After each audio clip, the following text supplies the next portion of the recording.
Sahabat peradaban kasih ekologis yang terkasih, selamat berjumpa dalam renungan harian bersama saya Romo Alois Budi Purnomo PR melalui channel ini. Semoga panjenengan selalu sehat, tetap semangat tanpa sambat, dan selalu bahagia, kebahagiaan yang bersumber dari Tuhan Allah kita. Mari kita awali perjumpaan kita dengan bersatu di dalam doa.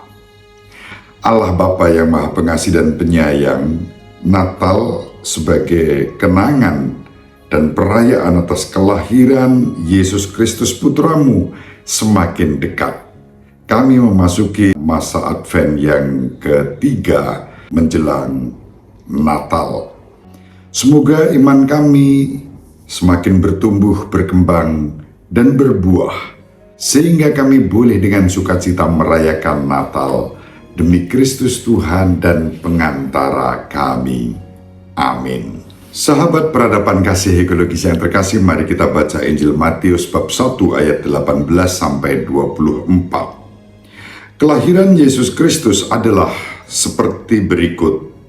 Pada waktu Maria, ibu Yesus, bertunangan dengan Yusuf, ternyata Maria mengandung dari Roh Kudus sebelum mereka hidup sebagai suami istri.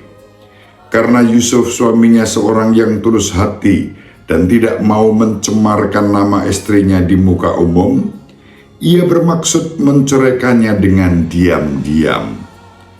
Tetapi ketika Yusuf mempertimbangkan maksud itu, malaikat Tuhan nampak kepadanya dalam mimpi dan berkata, "Yusuf, anak Daud, janganlah engkau takut mengambil Maria sebagai istrimu, sebab anak yang di dalam kandungannya adalah dari Roh Kudus.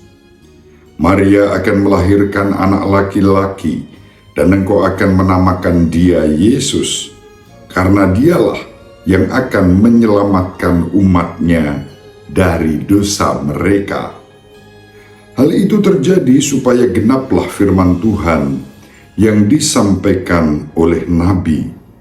Sesungguhnya anak darah itu akan mengandung dan akan melahirkan seorang anak laki-laki, dan mereka akan menamakan dia Immanuel, yang berarti Allah menyertai kita. Sesudah bangun dari tidurnya, Yusuf berbuat seperti yang diperintahkan malaikat Tuhan itu kepadanya. Ia mengambil Maria sebagai istrinya.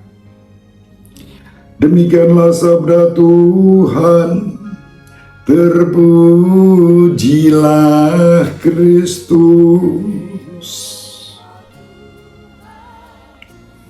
Sahabat peradaban kasih ekologis yang terkasih, Injil yang diwartakan kepada kita pada hari ini mengajak kita untuk merenungkan, mengkontemplasikan kisah Natal sebagaimana diwartakan oleh Santo Matius. Santo Matius menggambarkan kisah Natal kelahiran Yesus tidak pada saat Yesus lahir dari rahim Maria, melainkan proses awal konsepsio, proses Maria mengandung janin yang sudah dipastikan bahwa seorang anak laki-laki, dan namanya pun sudah ditentukan, yakni Yesus. Sahabat peradaban kasih ekologis yang terkasih, dari kisah yang direfleksikan oleh Santo Matius, kita bisa belajar tentang bagaimana misteri inkarnasi itu sungguh unik, dengan konsekuensi dan risiko dari pribadi-pribadi yang ambil bagian di dalam sejarah keselamatan melalui proses inkarnasi ini. Pertama-tama adalah Santa Perawan Maria, gadis Nazaret itu, yang sedang bertunangan dengan Bapak Yusuf, mengandung seorang anak laki-laki, Yesus. Sahabat peradaban kasih ekologis yang terkasih, kisah Maria mengandung dari kuasa Roh Kudus ini tentu tidak bisa begitu saja dipahami dan diterima juga oleh Bapak Yosef. Hingga Bapak Yosef bergumul di dalam perjuangannya untuk menerima tunangannya. Itu pribadi kedua yang ambil bagian dalam proses yang tidak mudah menerima inkarnasi Putra Allah yang menjadi manusia dalam diri Yesus Kristus. Bapak Yosef sebagai tunangan melihat tunangannya mengandung padahal mereka belum pernah menjalin relasi yang intim sebagai suami istri. Bapak Yosef bertanya-tanya, bagaimana tunanganku mengandung? Anak siapakah itu? Jangan-jangan Maria tidak setia dan kemudian selingkuh dengan orang lain. Pikiran-pikiran itu secara wajar muncul. Dan digambarkan dalam Injil, Bapak Yosef sebagai pribadi yang tulus tidak mau mempersoalkan semua itu. Lebih baik diam-diam aku ceraikan saja Maria ini. Sahabat peradaban kasih ekologis yang terkasih, dalam tradisi Yahudi seorang tunangan ketika menyaksikan tunangannya itu mengandung dan bukan dari dirinya, dia punya hak bisa menuntut tunangannya dengan hukum Levirat, dilempari batu sampai mati. Bapak Yosef tidak mengambil tindakan itu, kendati pikirannya berkecamuk dengan berbagai macam pertanyaan dan hatinya bergejolak dengan berbagai macam pergumulan. Pada saat itulah malaikat hadir, meneguhkan Bapak Yosef, meyakinkan Bapak Yosef bahwa anak yang di dalam rahim tunangannya itu bukan karena hal-hal negatif yang dilakukan oleh tunangannya, yakni Santa Perawan Maria, tetapi semua itu adalah kuasa Roh Kudus. Bahwa Maria mengandung dari kuasa Roh Kudus, dan janin yang ada dalam rahim tunangannya adalah sosok laki-laki yang harus diberi nama Yesus, Sang Immanuel, Allah yang beserta kita. Sahabat peradaban kasih ekologis yang terkasih, inilah pergumulan-pergumulan Natal perdana.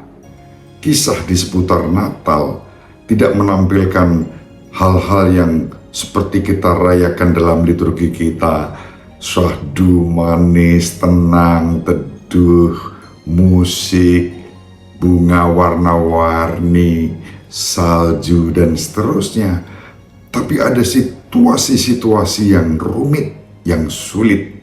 Namun persis disitulah Sang Immanuel hadir. Di tengah-tengah segala peristiwa yang rumit dan sulit yang kita hadapi, Sang Immanuel, Allah yang beserta kita dalam diri Yesus Kristus, kita rasakan. Bukan hanya kehadirannya, tetapi juga kekuatannya yang memberikan solusi yang bijaksana, solusi yang terbaik. Sahabat peradaban kasih ekologis yang terkasih, mari kita saling mendoakan agar kita diberi rahmat untuk tetap mengandalkan Yesus Sang Immanuel, kendati pun kita menghadapi situasi-situasi yang rumit dan sulit, seperti yang dialami Santa Perawan Maria, seperti yang dialami oleh Bapak Yosef. Namun Allah hadir, mengukir sejarah keselamatan di dalam setiap peristiwa sesulit dan serumit apapun yang terjadi dalam hidup kita. Dibutuhkan iman untuk melihat bagaimana Allah hadir dalam Yesus Kristus dan menyertai kita. Ibu Maria selalu mendoakan kita, Bapak Yosef merestui kita dengan keheningannya. Semoga panjenengan semua sahabat peradaban kasih ekologis yang terkasih bersama seluruh anggota keluarga dimanapun berada, dibimbing, dilindungi, dan diberkati oleh Allah yang Maha Kuasa, Bapa dan Putra dan Roh Kudus. Amin. Terima kasih, salam sehat, tetap semangat tanpa sambat, selalu bahagia, kebahagiaan yang bersumber dari Tuhan Allah kita. Salve, Shalom, salam sejahtera, berkah dalam. Sahabat peradaban kasih yang terkasih, sampai jumpa pada episode berikutnya. Terima kasih atas kebersamaan kita. Salam peradaban kasih ekologis, berkah dalam.